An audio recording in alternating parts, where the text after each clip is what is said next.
Milo, is that you? There, I think I got it.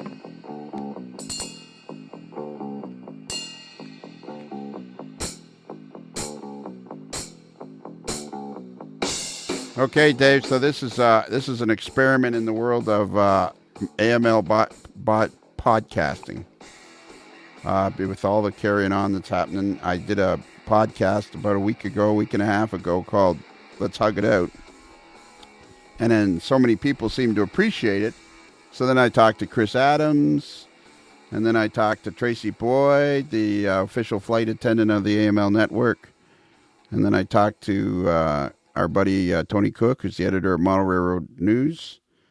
And I just playing them unedited. I don't edit. If I don't edit them, I can get them out pretty quick. So I've just been trying to put out a whole bunch of stuff to give people something to listen to while they're going through all this craziness.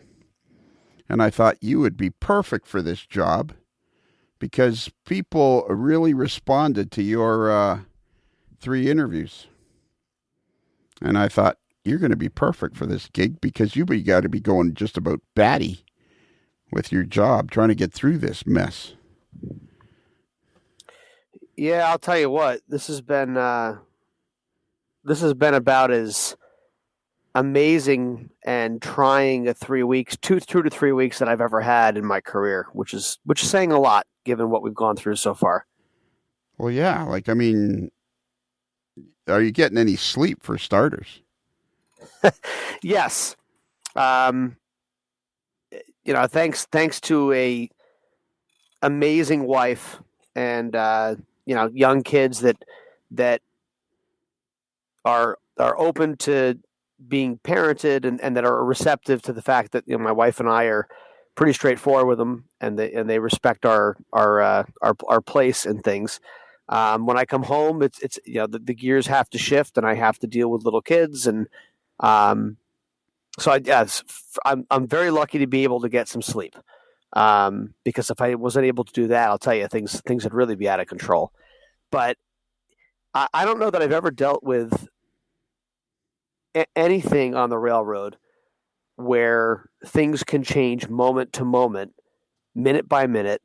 And not only do you have to respond to it, but you have to be open to making a decision sometimes in the absence of any sort of greater guidance or with guidance from multiple sources that doesn't necessarily correlate. That's a great point. Guidance from multiple sources from above that doesn't correlate with each other. Correct. Wow. It's all politics aside, and everybody's got their opinions, and that's fine. They say opinions are like everybody's. Yeah. You know what? Like the guy, like Forrest Gump says, opinions are like my buttocks. Everybody has one, and everything stinks. Yeah, and everything stinks. But I do think it's a metaphor for life, I think, in a lot of ways. And I think what we're seeing here is that, we've got leadership at the federal level, the national level, in the United States that sees things a certain way and has a certain bravado approach to things, which resonates with me in certain ways and which I find isn't conducive to civilization in other ways. And it all comes and goes, and there's no such thing as a perfect leader. You've always, anybody underneath a leader is always going to have some objections. But in this particular case, we've got guys that are making opinions fact, and that are stating things, on a daily basis that are in juxtaposition to what medical advice may say.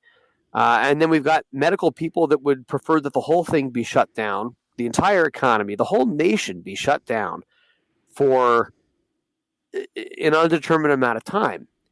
And, somewhere between those two things is what we're going to need to do to get through this thing as a civilization, as a society.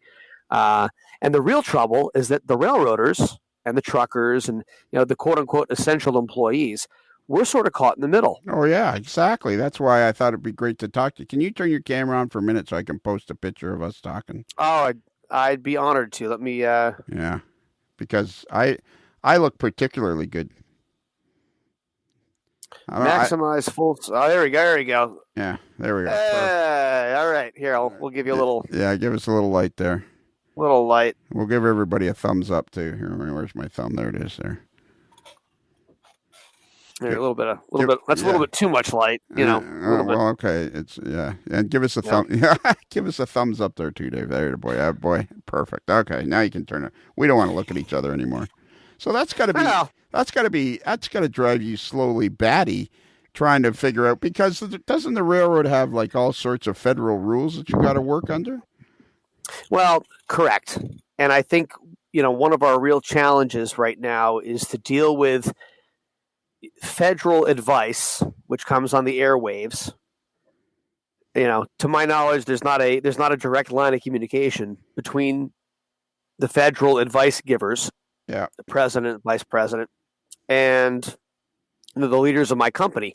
And in the United States, we've got the federal government, we've got the state government, and then we've got under the state government, you got the Department of Transportation and a wholly owned subsidiary, however you want to put that, for a public agency. NJ Transit reports up through the Department of Transportation, through the commissioner. And so there's clearly 3 or 4 different authorities there, and ideally they'd all be in line, and that's not necessarily how reality works. There's right, there's wrong, there's black, there's white, and then there's reality. It's always someplace in the middle. Yeah. Which frankly puts middle management, railroad management, I think, in a really tough place, because we all listen to the national news. You turn on the radio in the morning, you hear what the vice president has said, what the president has said, what the CDC is saying about this virus, and how New York is now the epicenter and it's the place where it's going to start. But we're not sure that the politicians at the top even necessarily know that New Jersey is less than a mile from New York City. Yeah. And so when you make a statement about New York, well, does that include New Jersey? Yeah, because you're right. You know what? Just as you said that, I haven't heard anybody say New York and in the same breath New Jersey, because you're right. It's across the river. It's right there. It's right there, and it's funny. Our last time we talked, we talked about growing up, and growing up in the 80s when I grew up, and my dad listened to the radio, and I remember there was a jingle, and it was something on WCBS 880 AM radio, was a news radio station. They used to always say the tri-state area. And in New York City, when you say the tri-state area, that means New Jersey, New York, and Connecticut. The immediate surrounding 3 states to New York City, includes Long Island, of course, which is part of New York State. So, if last week all 3 governors got together and finally came up with some guidance for how us at NJ Transit and the other commuter agencies in the region, MTA, Long Island Railroad, and Metro North, all these different agencies that operate independently of one another, but all serve the same purpose, which is mass transit, rail transit to New York City. And they basically try to give us some advice on how we should proceed, and how we're going to report COVID cases, and how we're going to deal with absenteeism, and how we're going to payroll those people or not, and all those different details. And that was the first guidance we'd gotten universally, with from something larger than our immediate organization at NJ Transit, because the federal response has really been very lackadaisical, at least to the point where it was a couple of weeks ago. And so on the ground, my custodians, they're out cleaning. Yeah. And I don't think custodians have ever been so important, Lionel. Well, you know what, you affected a lot of people. A lot of people were very touched by, And I mean, we had that great letter that we haven't even read on the air yet from one of your co-workers. I could find it in a minute if I had to get his name. But he was very touched, and a lot of people told me the same thing about your attitude about everybody makes a difference. And here we are just a few weeks later, and you're right. The custodians are probably got the most important job of anybody. On the railroad right now, they're the ones that are doing something that's completely indispensable. Yeah. And I think it's an honor. First of all, those letters that came in that you shared with me, there was 2 or 3 of them, if I'm not mistaken. And boy, what an absolute honor. I never expected that kind of unbelievable, thoughtful feedback. I mean, the listeners of this podcast are a pretty remarkable group of people. It's been a lot of fun, listening to some of the historic podcasts over the last couple of months, and listen to some of the stuff that's coming up. I can't wait for Rich Wisniewski's. I know.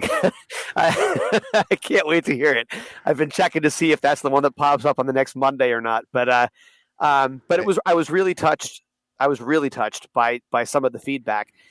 But I mean, you're right. This is ground zero for what we're dealing with, and you can't make this up, buddy. You can't make up that what we talked about a month ago is what's happening now.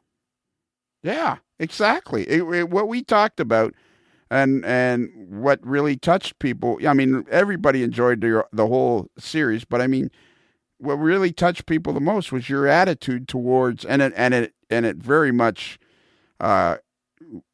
coincided with my attitude of life, is that you need to realize that what you're doing is important, even if nobody else sees it. If you do your part better, it makes the whole machine work better. And now here we are. Yeah, here we are, these guys that we were talking about. Like, oh my God, the one thing that everybody's paranoid about is cleanliness. And now it's your guys that have to take that to the nth degree. Yeah, I mean, you're talking about someone that almost no one knows the name of the janitor in the building where they work. Right. Yeah, and it's just what we do. We go to work for a reason. We're getting paid. No one's thrilled to get up early in the morning. No one's thrilled to make the commute and deal with the traffic and the chaos and the annoying people at the office and the dictatorial boss. And then the support departments that think that they're in charge. And, we talked about this extensively in our podcast before. So there's no need to go back over it because it's sort of a universal human truth. But, something like this happens and the sands shift. There's an earthquake of sorts or a paradigm shift. It depends on how you look at it. But here we are. And the custodian, no one knows his name. Yeah. But you sure hope that he wiped down the top of the refrigerator where you set your lunch last week. Yeah. And the same guy that annoys you when you're at the station and the washroom's closed, or this door to the washroom's closed because they're cleaning it. That same person that's annoying you, now you're hoping they did a good job. You're praying that they did because you complained about it a week ago or you were frustrated by it. And look, hey, there's no reason not to be frustrated by it. Of course you're frustrated. You're trying to get something done. But this is one of those things, and we talked about it, with what you've dealt with health-wise, what my family's gone through with my mom and my sister. Every once in a while, the spirit or God, whatever you want to call it, there's a shot that goes across your bow, to use the Navy term. And you've got to think about everything that you're frustrated about. Why are you really frustrated? Look, we don't choose the circumstances. Things happen and we have to deal with it. And that's the nature of rail operations, whether you're dealing with stations and custodians like me or train schedules like Jack or third-party contracts like Rich. Yeah, the railroad is constantly changing and we have to react to that. So part of that it's baked into the equation. But for all of us on the railroad and for all of everybody that's involved in life, and it's, live life like it matters, like you always say on your Facebook posts. For anybody that's paying attention, man, if you don't realize how lucky you are to be able to sit here and look at this stuff and react to it, to be in a position where you actually can affect a little bit of change in your little part of the world. Boy, I mean, that if that's not living the dream, nothing is. Yeah, yeah. The best piece of advice I got early on, maybe a year in when I was struggling, was somebody said to me, "Problems are a good thing. Means you're alive." It means you're here. Yeah. I mean, I mean, some problems are horrible, and some but the majority of problems, 95 to 96% of problems, just mean you're alive. yeah. Look, and none of this is to diminish people that are having a hard time. None of this is to say that, oh, you should get over yourself. No, I mean that's.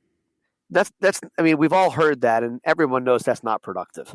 Like, we've got to come together as people, as people that are paying attention, people that can be mindful about things going forward. You know, what can you surrender? What can you not control? You have to find a way to give that up so that you can focus on the stuff that you can control. Yeah. And what you can control is your attitude. And when you look at this crazy pandemic, and it's like everything else in these modern times. Like, it's terrible enough to be terrified about, but it's not terrible enough to warrant a carte blanche response. And so there's a lot of people that think, well, we're overreacting. Why do we need to isolate? Like, look how much it's costing. There's so many people that are going to be bankrupt because of this, and it's far more than the number of people that are going to die. And so why are we wasting our time being so conservative? And it's like, guys, nothing is that simple anymore. We have to thread the needle between responding and restraint. We have to thread the needle between acting and overacting. And boy, I mean, look, I don't have the answer for that. I'm actually pretty happy that that I'm not the one making all the shots here when it comes to the greater decisions. This is a heavy lift. What's going on right now? Yeah. A lot of people are saying we've never seen anything like this since 1918, since the Spanish flu epidemic, which killed tens of thousands, hundreds of thousands of Americans. I'd have to look at the facts here to actually quote it, but that was when St. Louis and Philadelphia had two different ways of approaching things, and the results were that St. Louis and Philadelphia had drastically different results because of how quickly they were able to isolate the problem and move forward. And so, in NJ Transit, we adjusted our schedule before other area railroads did. Amtrak did adjust theirs before ours, but everybody, I mean, Amtrak, Transit, SEPTA down in Philadelphia, but also Long Island Railroad, MTA, everybody is down double digits as far as ridership. Transit, it was in the news. I think we said this morning or yesterday, it was 88% down. Wow. Holy smokes. 88%. And Lionel, 40% of our operating budget is from ticket revenue.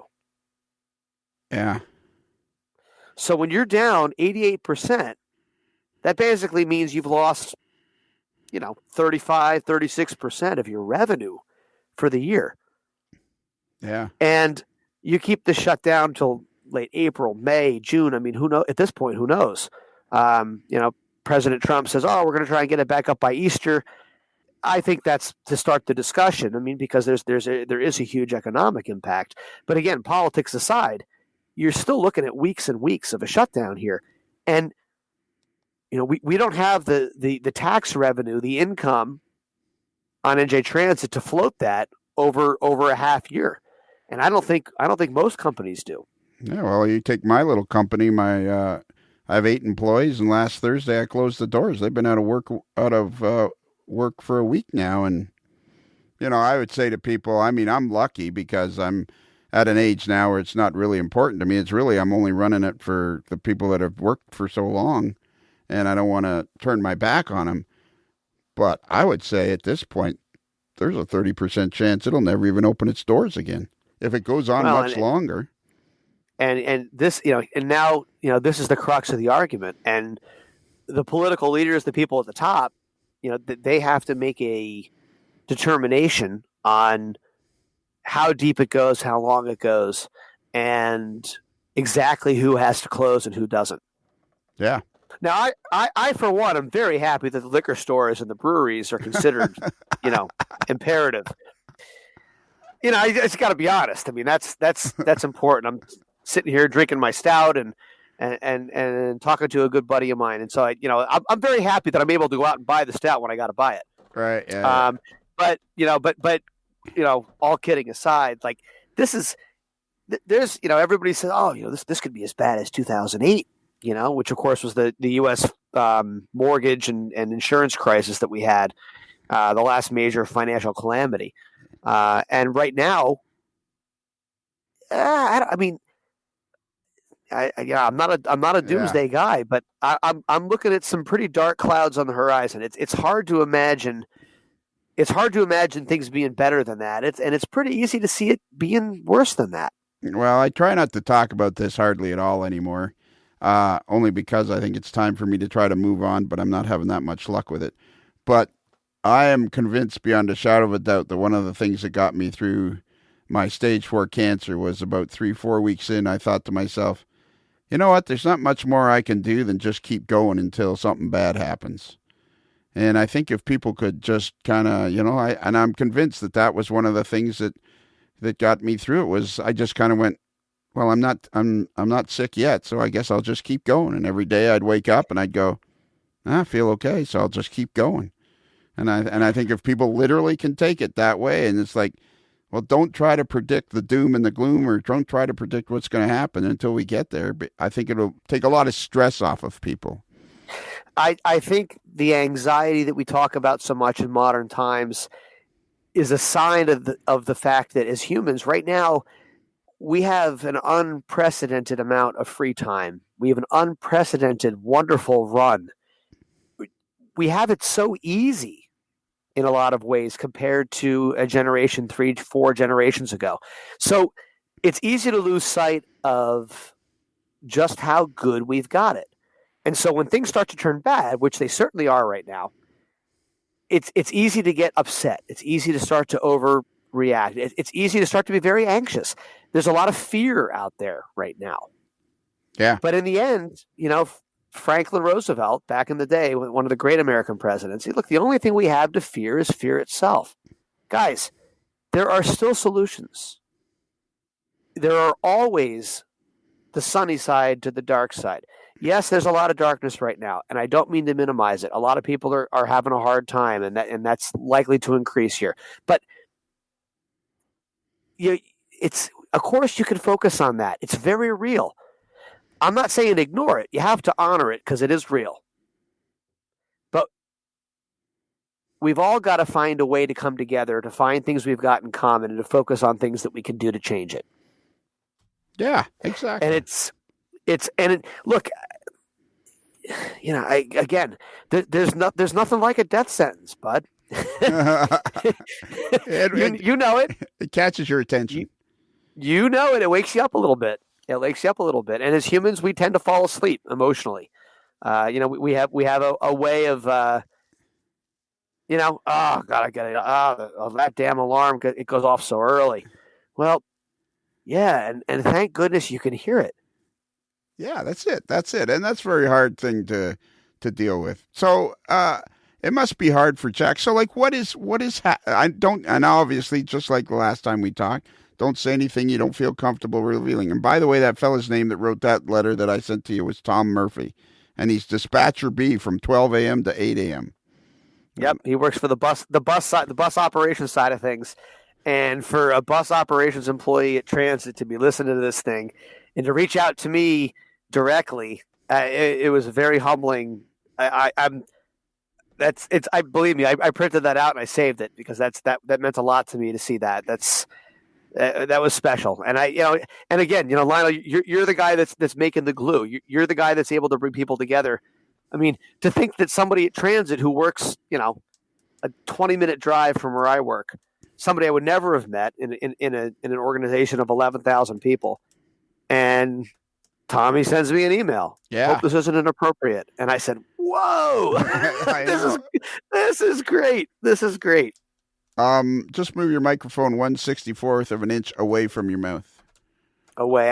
I'm talking a little bit too quiet again, huh? No, it's a little bit. It's just too close, and we're here. It's popping a little bit, but it's fine. It's been fine, so I haven't needed to stop you. But we got it because everybody will be interested. It's like, so try to give me some sense of this thing as this thing started to escalate up. Like the morning meetings that you guys have must be bizarre now. You guys all the railroads always have these morning conference calls. So I mean, your morning conference call must just be bizarre. Yeah. So the morning call, 7:30 in the morning, 5 days a week. It's every time there's any sort of incident. God forbid, a grade crossing accident or a derailment, any injuries or anything worse than that, of course. There's an intensity that comes into it, and sort of a leveling of the playing field. I mean, there's an honesty to those calls because it's just the railroad. It's us dealing with our internal strife and figuring out how we're going to handle things going forward. Yeah. And so as time has gone on, early on, this particular crisis, it was on the horizon. It's like that great Pink Floyd song, "Comfortably Numb," a distant ship and smoke on the horizon. Yeah. And over in China, it was you saw the numbers go up, and there's a distance there. Even given the trade relationships, there's a distance there. And then it started to show up in America. It was in Seattle, and it got into an old folks' home of some sort up there, and started to catch fire, so to speak, and grow exponentially. And then it ended up showing up in a couple other places. And at that point, it was mentioned, sort of in the end of the morning call, because the morning call is very much about what happened last night. It's this delay, that delay. This station was closed. This escalator or elevator is out of service. Oh, what are you doing to fix that? I thought that was coming back last week. What happened? Or is this the same engineer that had the problem last time? Or didn't that locomotive, wasn't that the one that had the brake problem a couple weeks ago? And so there's a very much a reaction, a real time discussion of what's recently happened. There's not necessarily a lot of strategic talk on that call. And as this thing has popped up, everybody keeps saying, "Oh, this is unprecedented," and to a large degree, they're right. I mean, this was not something we expected to have to deal with firsthand. It really came up quietly, almost in the background, right? And it became such a large component of what we're doing that now there's actually a second call with the whole rail operation at noon every day. So we're on at 7:30 for the operations call, and then at noon for the COVID-19 call. Wow. And we deal with which waiting rooms have been opened or closed, which ones have the police determined are too dangerous to keep open, which vendors are open or closed. There's been constant discussion in the last 24 hours about how you manage social distancing with vendors in a station waiting room. Yeah. How do you enforce that? How do you keep people safe? We've had a rampant problem with homelessness. As customers have dropped off and as the stations are vacant, we find the homeless are moving in. That's a huge problem in the United States, not just on transit, but universally throughout the country. Urban areas have a lot of people that are, down and out people, or people with an addiction problem, or people with a mental health issue, and there's a big homeless problem. And so, the police now are dealing with a lot less customers, but a lot more homeless, which is a whole different equation, much more complicated in a lot of different ways. And so, all of these things require a universal approach that we don't have time to cover on that morning call, which is about delays and which engineer showed up late or how many extras we have on board and that kind of thing. So as time's gone on in the last week or two, we've been dealing real time with, what human resources is able to put in place for how do you pay people that are out on COVID leave? What kind of documentation do they need? Who handles that? Does the railroad handle that, or does medical services handle that? Because you've got legal issues about how much privacy is involved, and who may have what symptoms and what have you. And there's some contentious discussion about how that's handled, because no one's ready for this. I mean, this is something that we've seen in a couple movies that never really got popular. Yeah. And that's, you can't use that as your baseline because that's not reality. And so we've had a real challenge. I think a lot of the agencies have had a real challenge in how we can come together and handle this stuff. But in the end, it's still about people. And I'm really very proud of our organization. I'm very proud of the way that the state and even the federal government lately, they really have done a great job stepping up, finding resources for people that are going to be in trouble, finding a way to offer sick leave, not in accordance with the attendance policy, which means you can pretty much get fired if you if you break the attendance policy. But as this is such a soft target, it's such a strange virus where it takes days to even manifest itself. Then it takes a week or more to really make you sick. So if you've been exposed, you don't know if you've caught it for 9 days, 10 days, 14 days. So our company has stepped up and has worked to protect the people that are the most vulnerable. It's worked to and this is not just our company, I really should say the whole state has really put itself out there saying, look, stay home unless you're imperative, unless you're indispensable. Stay home. That's the way you prevent the spread. Yeah. Well, and I think personally they should have just shut everything down for 3 or 4 weeks, and that would have been the end of the story. And everybody, do without your beer store, do without your liquor store, do without everything but the absolute essentials for say 2-3 weeks. But that's just my opinion, and I'm trying not to put my opinions out there. But so let's remind everybody that your job is you're in charge of all 50 some odd stations. That's right. I'm the general superintendent of stations for New Jersey Transit Railroad. So rail operations. So when they have when all of a sudden somebody says on the conference call, well, what about the vendors, the stations that are open in the waiting rooms? Do they all kind of turn to you and go, okay, Dave, what do you want us to do about that? They do. And the ironic thing is that, NJ Transit, like any good public agency, there's a lot of logic, but there's also a lot of politics. And over the years before my time in the stations department, the people in charge really broke up the responsibility for stations, and they sold it off to different parts of the company. So, rail stations handles opening and closing, custodial. We handle certain lines, the Northeast Corridor, everything, kit and caboodle, top to bottom, floor to ceiling, landscaping, the B&B, plumbing, everything. Other lines, we only handle custodial and elevator escalator. Really? Still, other parts of the railroad, we only handle custodial by itself. And, there's certain stations where other agencies handle the elevator escalator, like Airport Station, for example, or 30th Street Station in Philadelphia. So every station has its own story. So the thing is that I'm the general superintendent of stations, and as other departments have changed over, as people have retired and they've hired new people who don't necessarily have the experience coming up through the ranks on the railroad, they don't necessarily know who's in charge of a certain aspect of a station. They just say, hey, Dave picks up his phone. Dave's an enthusiastic guy. He's easy to work with. Let's call Dave. He'll know what to do about stations.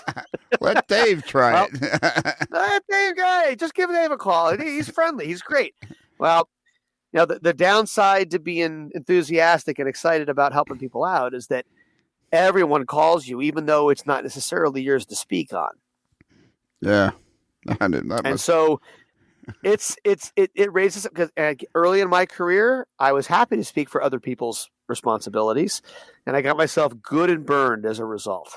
It's good roasting, no good deed goes unpunished, but as I've matured and grown up a little bit on the railroad, I've realized that the reason people get upset about that is because, hey, everything's very intricate and you don't know the details. And if you don't want to speak for somebody else's line of responsibility, because all you're going to do is get everybody in trouble. Yeah. So you have to know your space. You have to know what you've got authority to speak on and what you don't.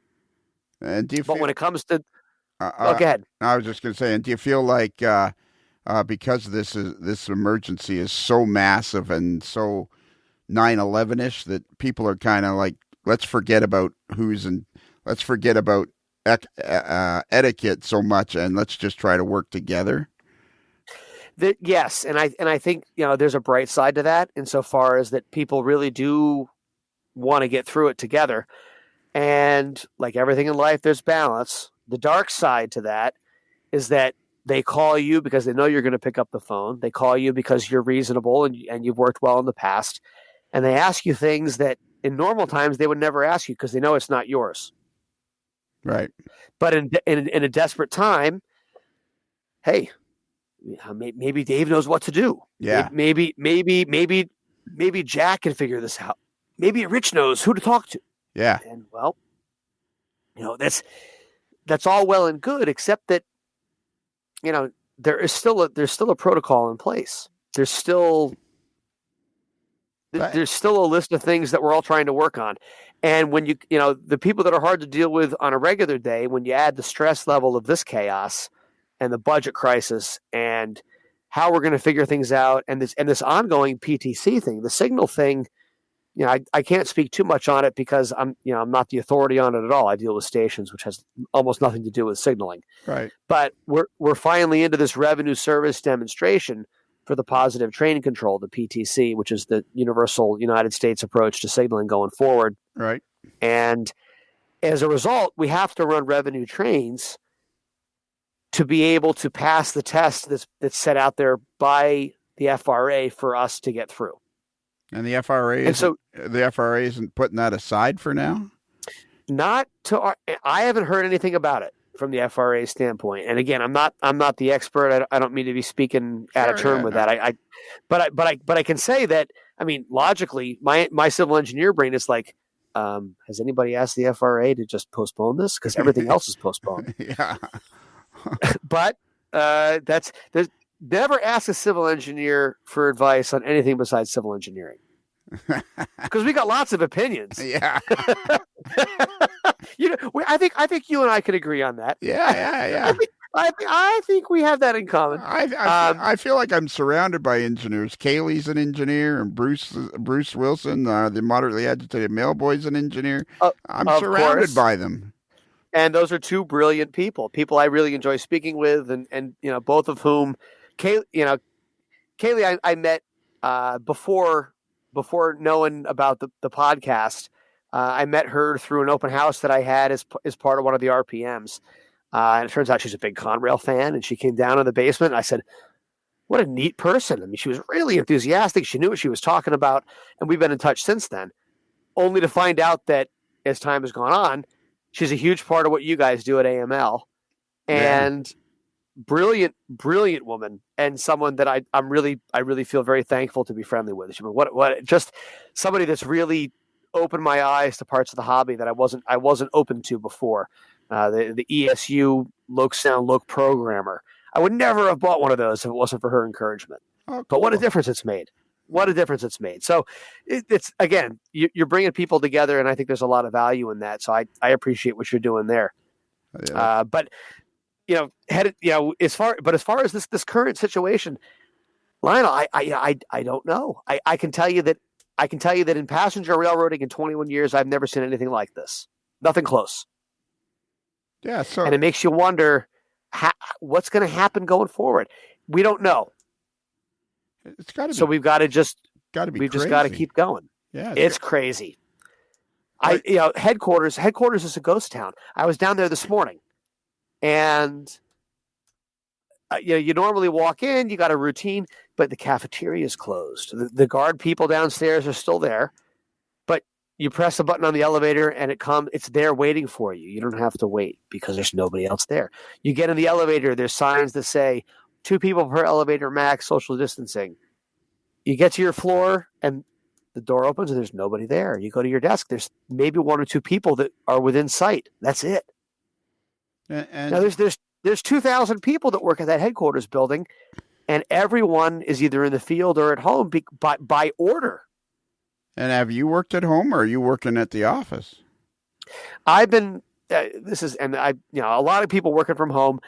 They did give me one of the VPN addresses where you can log into your work computer from home. Right. I did set that up, and it works fine. But I struggle with it a little bit. We've been, the direction is there to work from home if you can, but I feel I struggle. I struggle. I'm struggling a lot, and to be honest, it's one of those things I'm thinking about on a regular basis. This is one of the things that I think about at night. That wakes me up now and again. I would think a guy in your position almost has to be on scene unless you somehow, unfortunately, were to come down with it as well. I would think somebody in your position almost needs to be on scene to help put out fires as they come at you. You took the words out of my mouth. I don't think you can lead people on the ground unless you're able to be on the ground. Yeah. I'm not saying that I've ever cleaned a toilet in Newark Penn Station. I'm not saying I've ever fixed an elevator, changed an air conditioner filter on the roof of Secaucus, or look, I was fortunate enough to go to college, fortunate enough to land at a job in bridge inspection where I did walk the walk. I did learn the ins and outs by crawling under all the bridges and culverts on the system and seeing the underside of the railroad, so to speak. But stations I came into later. So I came in a management role to the facilities management part of this, using the engineering experience and the bridge inspection stuff from my previous work on the railroad. But you can't have 150 janitors and $15-20 million in operating contracts to maintain stations, elevators, escalators, HVAC, cleaning, custodial, roof repair, cleaning windows, landscaping. You can't do that from home. Well, I was just going to say, I would think people would have an absolute harry if the stations seemed to start to deteriorate. The people that are left using them, if the stations started to deteriorate and maybe look less cleanly, I think people would have a friggin' meltdown. Especially right now. Yeah. Especially right now, because cleanliness is something we all take for granted as long as stuff is clean and there's no special situation. But right now, cleanliness is not taken for granted. It is the first thing people notice, and rightfully so. So I'm proud of my people. My management staff on the front lines has not missed a beat. They are out there. They're talking to custodians. They're meeting. They're going to stations. They're dealing with. We still got construction projects working. We're painting yellow lines. We're changing out the rub rail, which is the wooden edge on a high level platform. We've got a new air conditioner going in, and we've got a bunch of things. Multiple escalators with midlife overhauls. We're still doing what we need to do, which is a thrill, because this is all the remaining customers are walking around in masks with gloves. Yeah. And my guys are still out there. My women are still out there. They're handling it. They're showing up. They've got some pride. They're making it happen. It's a thrill to see that is just that's why you do what we do. Talk about heroes. They are heroes. And so for me to sit at home and praise them, well, no. Yeah, I know. That doesn't work. Yeah. So I have yet to work from home. I've been out. I've been working at our different field offices. We've got a variety of offices around the system at field stations. Newark Penn, which is down not far from headquarters, right across the street, but also places like Somerville and Red Bank, different offices on different lines. Summit, New Jersey on the M&E. And I've been able to visit several of those offices. I've been able to show up unannounced and run into some of our custodians and say, look, I am personally grateful for what you have done and what you're doing on a daily basis. This is what we're talking about. This is keeping it in the family, the station's family at our company. This is how we stay ahead of the curve. This is how you build pride and you build camaraderie. The only way you bring people together is to be here when the spotlight is shining. The spotlight's never been this bright on custodians in my time. And my people are dancing. When the spotlight turns on, you got to be dancing, as they say. Yeah. Yeah. Oh man, and they're dancing. So I I'm lucky. I've got a great group of people that have taken it seriously, and these are gritty, tough jobs, even when things are good. But right now, it's never been more difficult to be a custodian. It's crazy that when you think about it, that's that's like the front line now. That is the front line. That's your F1. That's your jet fighter pilots right there. Is those custodians trying to keep everything clean. That is it. There's a fantastic book in my. I'm not sure if we ever talked about it in the previous podcast, but before I met Jack, because I didn't know anybody that really loved trains like I did, besides my grandfather who was ill at the time. I started to really be fascinated with naval aviation, with aircraft carriers, and the American Navy and how they flew planes off these ships. It fascinated me. And then Top Gun came out in 1984. Tom Cruise and Val Kilmer, actors who I really grew to love even beyond that. But boy, Top Gun blew my circuits as a 7-year-old boy. Boy, that was exciting. And so I fell in love with the F-14 Tomcat. I fell in love with the American Navy and naval aviation and how it all worked together and the camaraderie that carried the spirit of these guys and how they were on the front lines. And so my mom entertained it sort of casually. She ardent Catholic. She wanted nothing to do with war. She was very much a peace person and wanted nothing to do with violence or guns or any of that at all. And so, she sort of supported it as she could. But one of the things she did, I stumbled upon a review in the newspaper for this book called The Cutting Edge by a guy named C.J. Heatley III, if I'm not mistaken. I still have it upstairs in one of my Tupperware boxes. But it was an unbelievable picture book. A guy that carried a Nikon F4, a film camera, and shot slides of his experience flying F-14 Tomcats in the Navy in the late 80s, early 90s. So this book's right around 1992, 93. So right up my alley. And they called it The Cutting Edge. Right. Because these guys are out there making decisions with no further guidance than what they can hear on the radio. Catch as catch can. Yeah. But they're making decisions. It's life or death. You make the wrong decision, it's going to be international news, and you could start a war. Yeah, exactly. And I think, for the first time, in an era of overstatement, my buddy Joe Relation, who will hear this eventually, he's one of the Onondaga Cutoff regulars here. Really sharp guy. He's one of the associate counselors or assistant counsels for BASF Corporation, for the chemical company. Sharp guy, lawyer by training, and a true gentleman, very wise. He's helped me with a lot of proofreading. He's just a good guy. And he says this is an era of overstatement, and we need to be careful to avoid that because nothing good really comes from that in general. I don't think it's That's an excellent point. That's a great way of putting it. It's an era of overstatement. Now is the last time. Right now is the last thing we need is overstatement. It's the last thing we need because with the dark side of social media, you and I have talked at length about the bright side of it. The hobby is only going to be better for it. But the dark side is that overstatement is too easy, and the drama is too easy. It's easy to take that bait. And but even given the era of overstatement, and Joe's words ring true, even given the era of overstatement, I don't think it's an overstatement to tell you right now that my custodians are on the cutting edge. Oh yeah, walking away right now, like we're going on and on and on about it. But I had kind of thought about it, but I mean, really, when you talk about it, it's like people would be having an absolute Harry if the stations weren't. That's the one thing everybody's trying to do is stay clean. And I mean, stay clean. And it just plays right into your original statement, I think, which was on our the first podcast, was about everybody is part of the machine. And if you can't accept the fact that you're part of the machine, you're not going to be able to do the job you need to do. And you're going to miss an opportunity to make a difference. Yeah.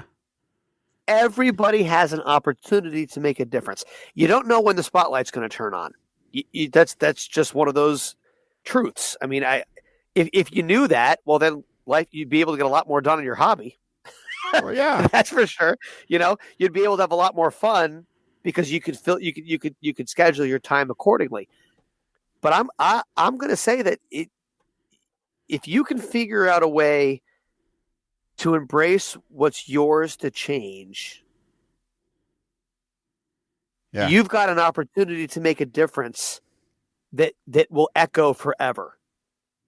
And it's a powerful statement. It's not something forever is a powerful word, but we've all got that. It's at the tips of our fingers. All we have to do is allow ourselves to surrender the things we can't control and own the things that we can. If you screw something up, hey, I'm sorry. I'm trying to move the project. I'm trying to make a difference, and you move on. Yeah, it's okay to screw up. In operations, one of Jack's early mentors, everybody called him JJ, and I'm forgetting his last name right now. But he was a character. He'd been a conductor for many years, and just one of these sharp guys who rose through the ranks. And when Jack first got his job in rail operations, one of these days we got to find a way to get Jack on the podcast, even if it's next to me.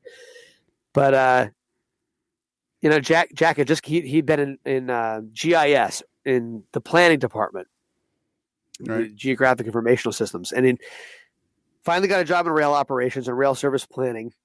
It was a low on the totem pole job, and he comes down. He shows up for work on his first day. He's sitting there, and he calls me, and he says, "Nobody's talked to me yet." I said, "Well, that happens sometimes. I mean, the difference between planning and operations is that in operations we have something to run. Yeah. So you don't necessarily have time to think about what you should be doing. You just do what you have to do, and you move on." He says, "Well, I don't know." So I talked to him again a couple of days later, and he said, "You're not going to believe what happened." I said, "What happened?" He says, "Well, JJ came by, and he was shouting at somebody about something, and he poked his head in my cube, and he saw me sort of sitting there looking at the computer with nothing hung on the walls, And he said, 'Jack.' And I said, 'What?' He said, 'Jack, do something, bud. Do something, even if it's wrong. Do something, anything.' And then he walked out. And so Jack, no further direction, just do something, even if it's wrong. So Jack typed that into a Word file. He printed it out, hung it up. It was the only decoration in his cubicle for months. Jack, do something, even if it's wrong. Which is right. I say that to my office manager. I say, if I'm not here, so long as I know that the decision you're making is the one that you think is the best at the time, I can live with the results. So long, we'll keep moving. Because if I know you made this decision with the best intentions, regardless of whether you made the absolute right decision or you've made or it could have been better. If you did it with the best intentions, well, then that's really all that matters, because you can fix. That the person did what they thought was the best thing to do at the time, and it's somebody you trust. Yeah, absolutely. So it comes down to people, and even in a time like this. So yeah, it's unprecedented crisis, but I'll tell you right now, I'll trust. Look, I'll trust Jack. I'll trust Rich Wisniewski. I'll trust my right-hand man, my superintendent. All the people in my department. At this point, I've hired.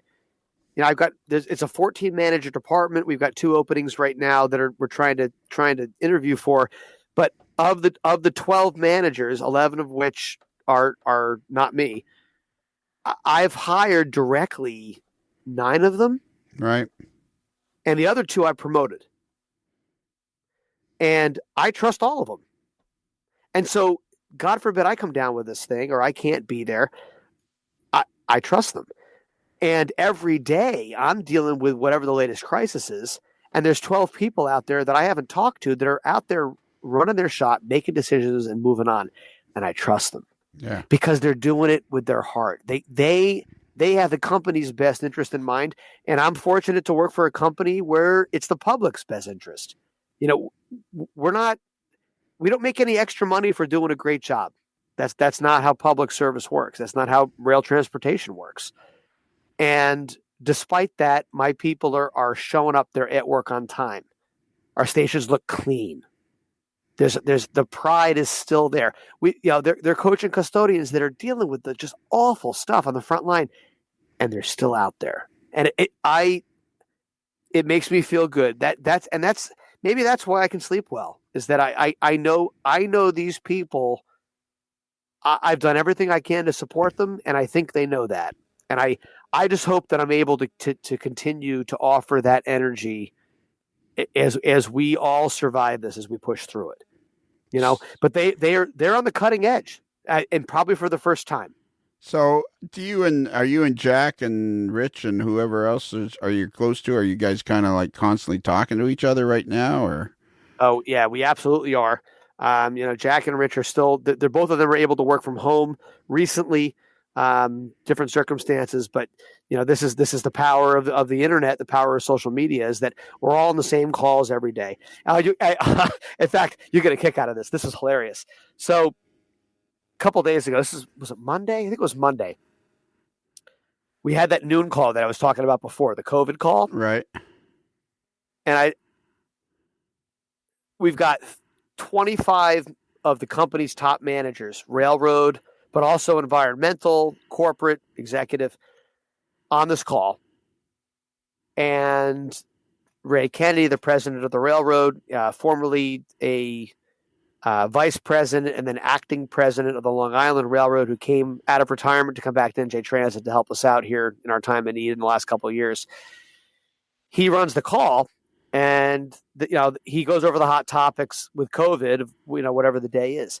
And the first person he talks to is Jack Travachino, because Jack's got to figure out, Jack put together a President's Day schedule with enhancements to make sure every station was served.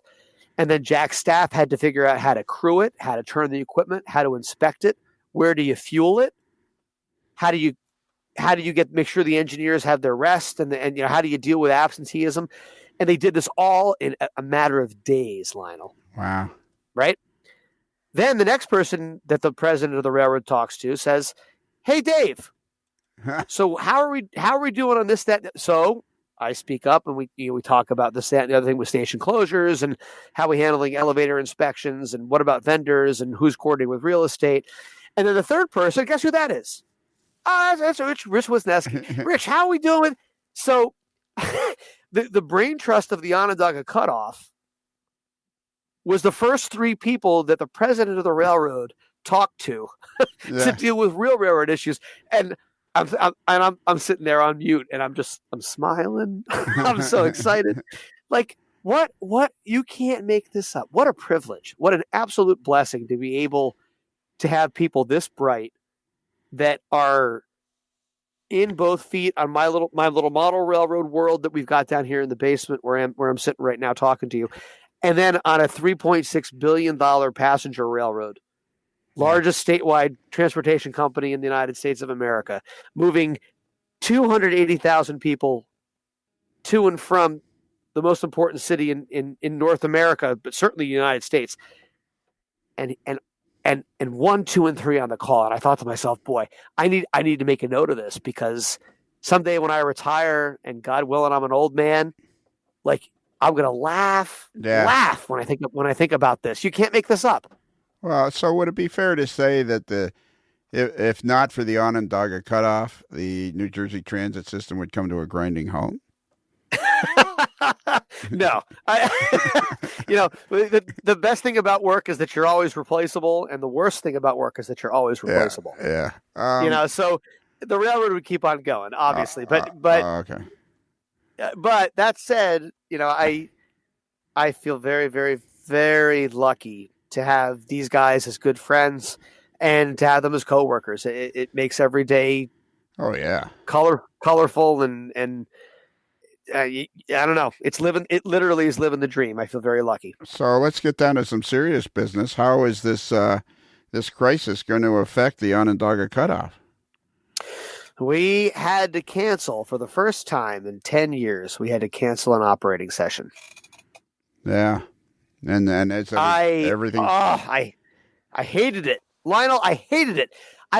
It was a point of pride that even if we had 6 or 7 people, or if we had 18 people, we ran. We made it happen. And if trains were held for crews, well, then so be it, because that's what happens in the prototype too, and it's fine. We move on. Now, this time, because my mother-in-law, Kristen's mom, she's recovering from cancer herself, only recently, and so she's off chemo now, but she's almost 80 years old, and she is certainly a high risk. And so it was my wife that called me at work on Friday before the operating session. We always try and operate the second Saturday of the month. And my wife called me on March 13th and said, I'm really not comfortable. What do you think about the operating session?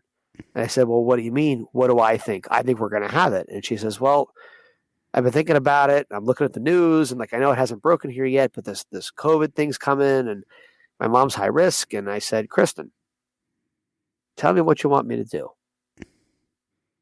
Right. I think I want to have the session, because I think it's the last one I'm going to have for a while. And I also think that I'm the highest risk person. Everyone knows what I do. I've been very clear about that. So they know that I'm the highest risk person, because I'm traveling to the urban areas every day. Most of these guys are coming from someplace out here. So what do you want me to do? She says, I think I'd be more comfortable if we canceled it. And I'm so sorry. And I said, I'm not happy. I'm actually pretty frustrated. Right. But I understand. I respect that. And I don't disagree.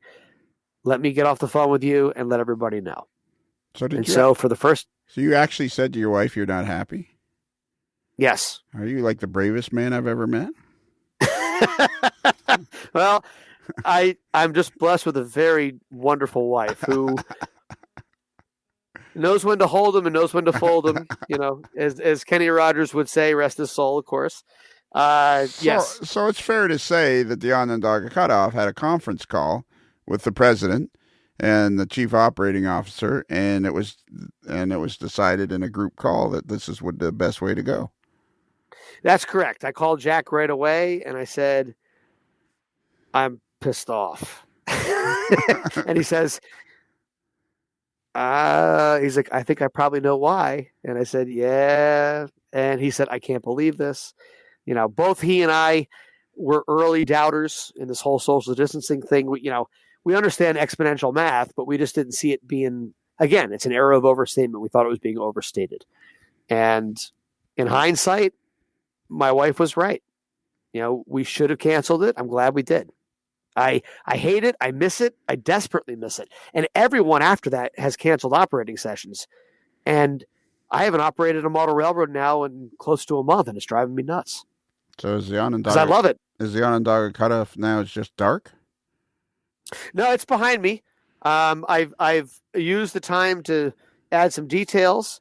I took a bunch of pictures. Actually, Otto Von Drack reached out to me months ago and said we'd be honored to host a piece about the Onondaga Cutoff in RMC.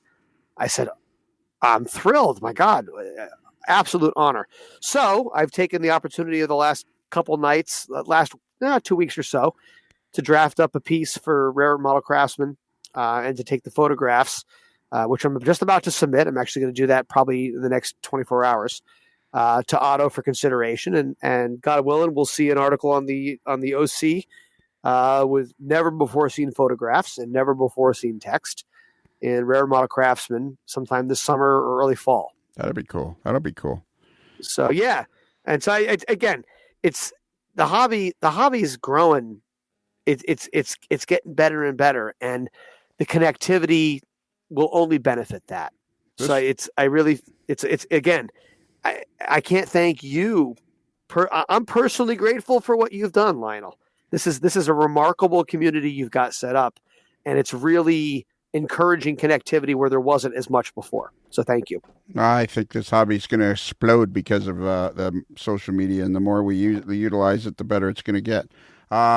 We're almost to the end here, and I have a piece of business that we have to start. We have to start the wheels in motion on this piece of business. I like wheels. Exactly. I like roller bearings better, but that's a topic for another night. Today is March the 20. Right now it's March the 25th, and I believe this what we're just recording will be probably broadcast by March the 28th or 29th. And tomorrow on March the 26th, everybody will have already heard our chat with Tracy Boyd, who is the official flight attendant of the AML network. And she is somebody that I would think that we need to get to an operating session on your layout. I would be honored. And, we've talked loosely about, an AML Nation operating session here. And I am open to that. I feel very thankful and grateful that there's this kind of interest in what we're doing down here.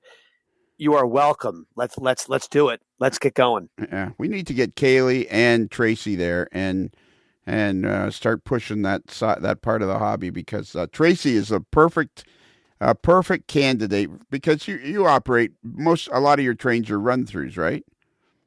That's a Roger. Yes. Yeah, she is a perfect candidate to be exposed to this. I mean, she's an able-bodied flight attendant, so she's not. She's quality material to be an operator, and she just needs to be exposed to it to understand it. Well, Tracy's welcome.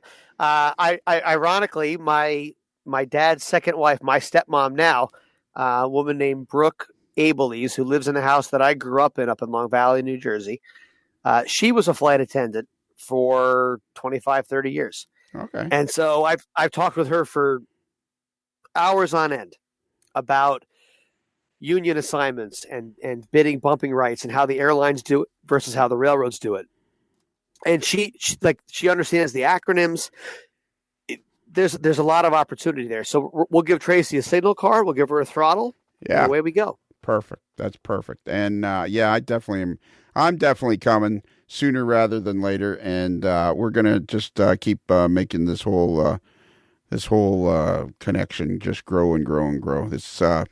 I think we have never met ever. We've never met personally, but I'm going to go out on a limb, Dave, and say that you and I are already well on our way to being very good friends. I would say very, very good friends. I absolutely agree. Soul brothers may be an overstatement in this era of overstatement, but I don't know. Yeah. I think you and I can drive each other nuts to equal degrees. It'll be perfect. I think we have stumbled onto something that is a force that we have no control over. I love those things. That's the best kind of fun. I know, exactly. And Rich's interview is on April the 6th. It's the first Monday in April. It's episode 143. And Rich is a great sport because he kept telling me he wasn't interesting. So then on I think it was Viewer Mail 73 or something, I said, I was reading an email from him, and I said, Rich is blah, blah, blah. And he says he's not interesting. And I said, yeah, I interviewed him, and it turned out he wasn't. And then I put... So, I love it. That's great. So, and that's a great interview too. And I am, you guys are just, I want to say on here, I can't even imagine how difficult this is for you guys, for you and Rich and Jack. And I actually feel honored that you reached out and we were able to make this connection before this happened, because, man, I just feel like, I understand, Dave, I completely understand that the people that work for you, the custodians and all those people, are vitally important. But right now, I think you and Rich, you three guys are the guys I know of, and I think you guys need to realize that what you're doing for the country is massive. I know it's your corner of the country, but your level-headedness is going to help everybody. Well, thank you. And it means a lot to hear that from you, for someone that's got the life experience that you have. And yeah, I keep, people, again, my staff, I was just down in Newark Penn Station today for 5 or 6 hours with my right-hand man, my superintendent, a guy named Bob Driscoll, Eddie Stengel, Sam Thomas, and we've got a very diverse group. We've got black people, we've got women, we've got white people, we've got immigrants. And we have it's a very much a New York area cross section of people, and today we had a little mini meeting with 5 or 6 of us, and you can taste the tension. You can taste the anxiety. And I told the guys, I said, Sam, Bud, you got to find a way to blow some steam off, man. I know this is difficult. I know this is stressful, but you've got to realize that it's stressful because we're together. We're in it neck deep. All of us are. The reason we're not getting a lot of direction is because our bosses don't know what to do. Yeah.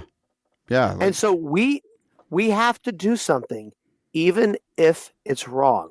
It's like JJ told Jack 10 years ago. We have to jump in and make decisions. And if we're wrong, well, we'll own it and we'll learn from it and we'll move on.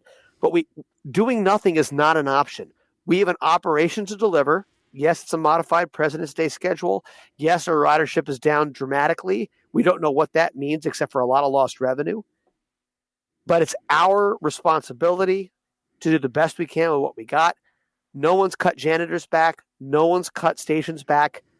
Let's make these look as good as we can and give people the best sense of safety that we can, given what we're dealing with. And it's our responsibility. So let's go. And it doesn't matter what you say in situations like that. People are scared, and so that's why I had to be there. Crystal wasn't happy to hear that I went all the way to Newark today to talk to the people, but because that's close to New York. That's what happens, right? Because now your wife is concerned that you've gone right into the belly of the beast. So then she's concerned that you're bringing it home, and everybody's she's worried about. Yes, you got it. Everybody's on edge, and the problem is it becomes overwhelming because in reality, the reality of the situation is only 2 out of 100 people or 3 out of 100 people are really contagious, which is a relatively small number, but you don't know who it is. That's the problem. It's an invisible enemy. It's an invisible enemy, and then the real sad part is that high risk people. I grew up with asthma, so I guess technically I could be considered high risk, but I have the medication to manage that, and it's been less important over time. But you have the chance as a carrier or as someone that's asymptomatic to give it to somebody that has a weak immune system, somebody that is recovering from cancer, that's been on chemo, somebody that's got asthma that you don't know about, someone that's elderly and has diabetes, all these different risk factors. And even then, if those people go to the hospital, they got a pretty good chance of surviving, provided they can get to the hospital. Yeah. That's the key. And these viruses, it's an exponential growth curve. This day and age, we're not used to exponential growth except for what Facebook spawns and how that moves, But as far as like actual tangible things, there's not a lot of exponential growth. And so people aren't psychologically prepared for what happens if you infect 4 people and they infect 4 people and then they infect 16 people and the exponential curve up it goes. Yeah. So we've all got to do our part. And it's strange to be driving on the highways by yourself at 5:30 or 6 o'clock in the morning. But, until further notice, I've got a service to deliver and we're going to do our best to deliver it. And, it's tough. It's a tough situation because I realize the argument to stay home is compelling and it's worthwhile, but I just don't feel I can lead custodians and elevator people and landscapers who are out there doing their best to keep things safe and clean from home. I need to be out there. I need to be supportive of the people that are doing the work. And so I'm going to do that until further notice. We'll see what happens. Yeah, exactly. Well, if worse came to worse, you could stay on your own, find yourself a hotel room or something if you felt like you started to risk your family or something. If it comes down to it. I mean, at this point, I don't think we're there yet. I've not come into contact with anybody that's got the symptoms, of course. But that said, yeah, I mean, that's an option. And to be honest, my company it's got a lot of warts in the last couple of years. They even offered to those, if you think you need hotel rooms for your staff, let us know. Right. So they've at least opened that door. So yeah, I mean, that is an option. It's amazing. It's amazing to see how people's tune changes when a real emergency shows up. The pettiness, pettiness goes away, and all of a sudden people are pulling together. It gives you a sense of what it must have been like during World War II or something like that, because all of a sudden everybody's pulling in the same direction. People that you thought Amen. People that you thought you were never going to be able to work with are all now pulling in the same direction. It's and boy, that's God. If there's nothing that's God's work, that's God's work. Coming together. Yeah. If you can find a way to come together, there's nothing greater about humanity, regardless of religion. There's nothing greater about humanity than the ability to come together in a time of crisis, to put aside differences and find a way forward, find a way to keep on swimming, just keep on going no matter what. I'm sure you're the same as me. I would bet money you're way better at it than me. But I was actually talking to somebody the other day, and I was saying, is there anything better than reaching out and helping somebody up and helping them through life? Is there any better feeling than helping somebody else? I mean, that's the definition of camaraderie right there. Yeah. That's and then when you're down, they can reach out to you and they can help you. Yeah. Exactly. Because the pendulum swings and it goes both ways, and thank God for that. It's fantastic. All right, so the Onondaga cutoff, we can look forward to it being an RMC. We're going to turn Tracy Boyd into an operator. We're going to get a bunch of AML people there eventually. Oh, that was something I was actually going to what's the word? It's not criticize. I was actually going to take the opposite view there, because when we've had opening brief discussions about having an AML operating session there, and you were saying you'd get like 6 or 7 of your own operators over, and I'm thinking, well, how many people can we get in there if you're just filling the basement up with your own guys? Well, don't forget. I mean, at this point, Rich Wisniewski counts, right? Oh, absolutely. I mean, and Jack. And Jack. I mean, we got to get Jack on the podcast somehow. I'm not sure that Jack even knows that any of this has gone on, because that's just sort of Jack's way of doing things. Jack is going to be great when I first talk to him. Oh, dude, you guys, I hope I could be a fly on the wall for that one, because that's going to be hilarious. Yeah, hilarious. But even if it's just Jack and Rich and I, there's part of it is that there's one or two others that I think would really. Yeah. You'd love to meet a couple of these people. I would love to meet them all. My plan is to come by myself for one operating session, or me and Bruce, the moderate, like me and one other person, just so I can soak up the whole atmosphere by myself and bring my little portable recorder and talk to a bunch of people. That's my original plan, and then we'll go from there. But isn't there a fourth guy or a fourth and a fifth guy that are pretty well dug in there? Absolutely. Yeah, there's a fourth, a fifth, a sixth, and a seventh. Yeah. Because as far as I'm concerned, and we talked about this, I think, on the first podcast, you have to trust people, right? And when you trust somebody to run your operation, well, what happens if they can't deliver? Yeah. You could be skunked. You could be out to dry. You might be ruined. And so I don't believe in trusting one or two other people. I believe in trusting, in developing talent that comes forward. And so, I mean, Al Tillotson, brilliant photographer, guy that worked in NJ Transit for 30 years himself. And I met him because he was one of Rich's good friends, but he was a name that I recognized from Rail Pace, Railfin, and Railroad Trains magazine, a bunch of different books. Brilliant photographer. Turns out he lives in New Jersey, works at NJ Transit. So, I mean, Rich puts people together that you would never expect. He's not interesting, except that he's very interesting. I know. That's Rich in a nutshell. Yeah, right. Rich, I know you're listening to this right now. It's before your episode. And I just want to reassure you, Rich, on the air, so that the thousands and thousands, the tens of thousands of people that are listening, I want to reassure you, you are in fact not interesting. So you can go to sleep with that. Rich, we just got to work on your cider habit. Cider's a good start, and I appreciate that. But we've got to develop your talent. That's my only problem. Our Kevin Mark's hard part. We call him hard part. He gets into this thing where you're supposed to have one beer and a glass of water, and I'm like, no. Once I'm starting on the beer, it's like I'll have 1 or 5. Like, there's no water counting for me in between. Come on. Well, I think we've got a lot in common. That's okay. So I think my plan is, when this is all over, I'm going to come down on a Friday, take my time getting down there, and because it's only about, I think it's about from my house to your place, it's about 420 miles or something like that. Not too bad. It's not. That's not. Once I get through, I think if I go over to Rochester and head south from there through, through Ellicott, New York, and that way, and get down that way, I think it'd be pretty easy. No, it's not too bad. And if you do it on a nice week, I mean, you could even bike it if you wanted to. But we've got a guest bed in the attic for you. We'd be honored to have you stay. There's also a hotel right across the highway, so you have choices. Perfect. And I would be absolutely honored to host you and Bruce. And this is the beginning. Every once in a while, you get a shot across the bow, and you realize you meet somebody special. And I am excited about the future, Lionel. I think there's a lot of good stuff to come yet. You know what?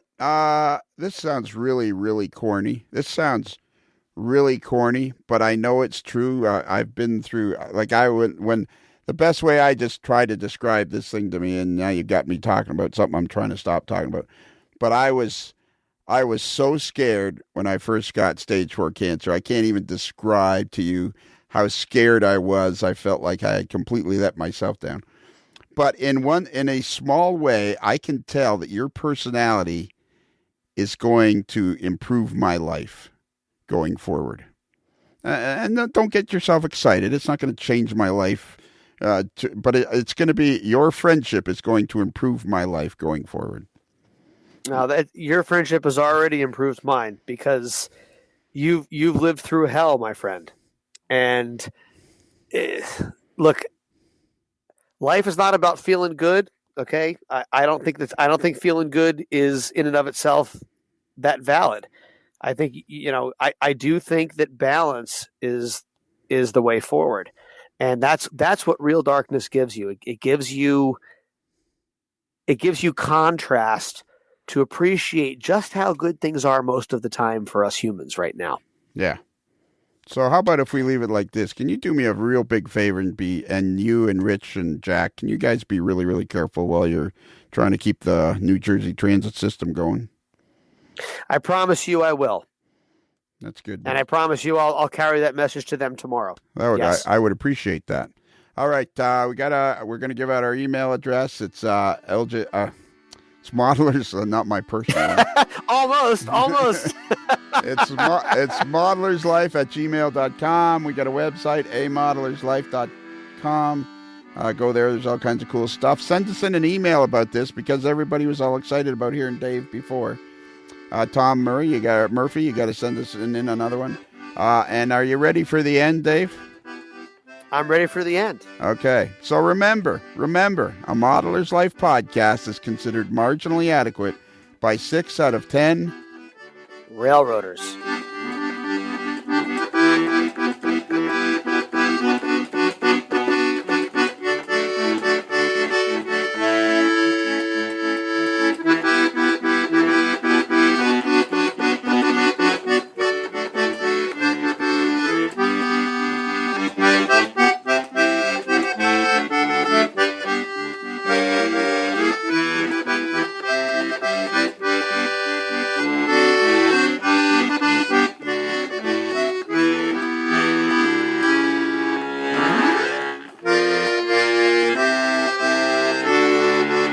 Mr. Strang's wardrobe provided by The Dashing Camper. For all your fashion and tent repair needs, trust The Dashing Camper. It's another Lincoln Homer.